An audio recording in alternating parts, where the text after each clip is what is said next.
Yaa hordoftoota kiyyaa akkam jirtu nagaa keessanii nooraa galata gooftaan nagaa kooti. Tole egaa guyyaa har'aa ammoo waa bareedaa tokko kan namni kamiyyuu yaaduu hin dandeenye isiniif fidadhee dhufeera. Akka argaa jirtanii fuuldura keessan kaameraa fi lafiitii keessan kanatti raafuu maramaa argaa jirra yookiin xiqil goommanii jechuudha. Xiqil goommanii faayidaa guddaa bakka faayidaan makanaa hin jedhamnedha jechuudha kan inni qabu.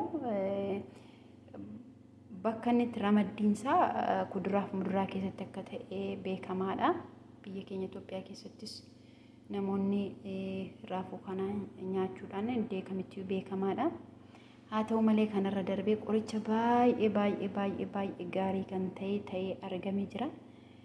Raafuun hir'ina qaamaa hir'isuuf illee furdina garmalee hir'isuudhaaf illee faayidaa gahee guddaa qaba.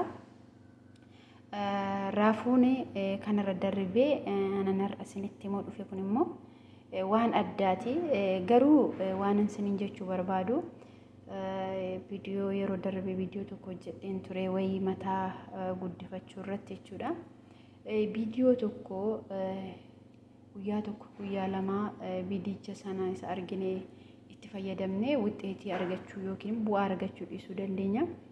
Viidiyoo tokko yookiin immoo waa tokko bu'aa isaa argachuudhaaf deddeebinee ji'ootaaf itti yoo fayyadamne isaa booddee faayidaa isaa barra malee takka 2-3 bu'aan isaa argamuu dhiisuu ni danda'a akka eegnetti.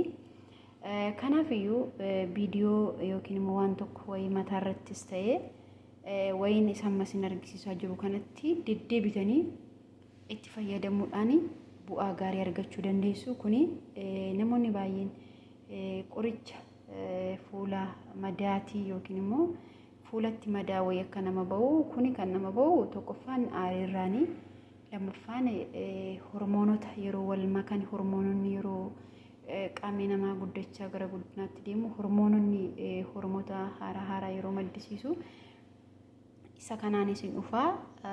Sadaffaa immoo yeroo ulfaallee madaatiin kun namootatti hin ba'a.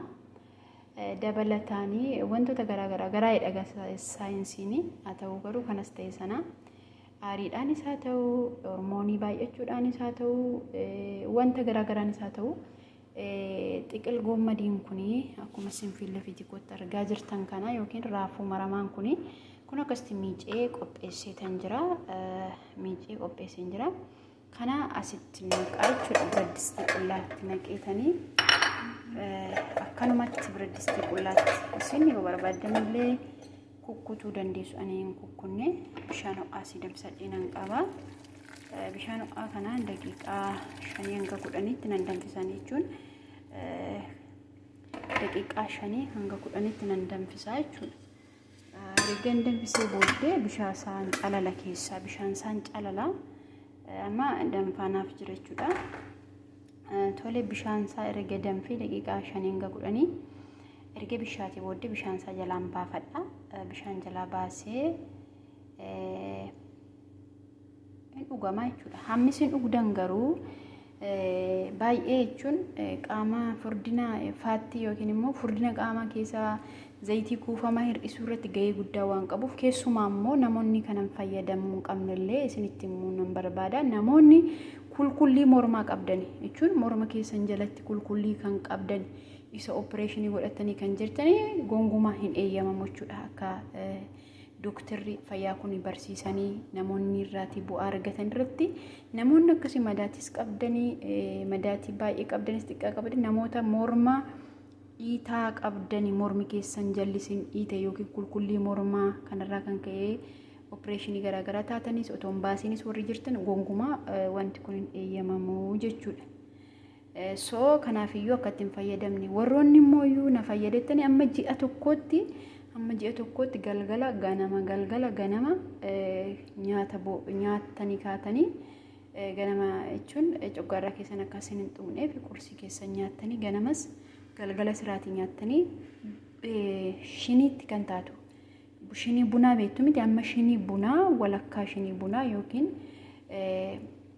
guutuu kan hin taane shinii bunaa fudhadhaa. Maaliif ani fayyadameera waan ta'eef maaliif fuulli koo madaatii baay'ee biyya arabaa kun madaati namatti baasa haala baay'eetu yeroo baay'ee nama cannaqa waan ta'eedhaaf obboloota koo biyyumti isaa haalumti isaa qilleensi isaa iyyuu isa kanaafiyyuu ani fudhadheerannaa guyyaa tokko baay'iseen fudhadheetoo hin beekiin seeraan utuu hin dhaggeeffatiin jechuudha.